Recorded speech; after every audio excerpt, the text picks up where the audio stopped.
when we're talking about global international travel, which is invariably the more dominant focal area or the most likely outcome for most multinationals, is that it should still be contextual in its local information and education.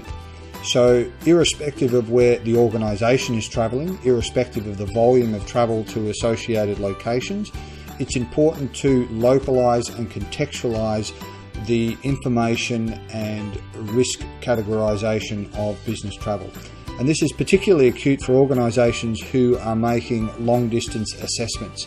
So if from a focal point in Australia, the United States, the United Kingdom, Europe, Africa somewhere, and you're travelling to another continental destination, tens of thousands or thousands of kilometres away, then predictive analysis becomes questionable without accurate and sustained information to make such evaluations.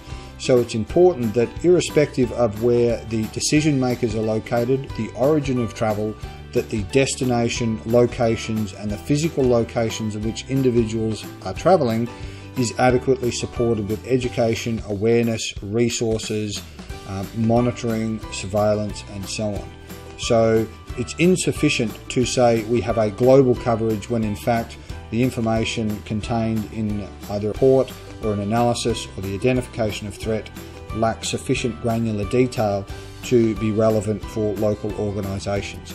It's also important to note that this is difficult, often problematic, in utilising local resources in order to make that evaluation. In locations where the standard of healthcare, emergency services, utilities, or even crimes and health is of a lower standard, if that is the society or the environment which you're used to, it's very difficult to extract or distance yourself from those realities of day-to-day life and apply it to how a traveller may be affected. Conversely, as a local, you're invariably exposed to different types of threats and hazards to that of a traveller, particularly if they're staying in a location which is frequented by international travellers and they're only visiting the office.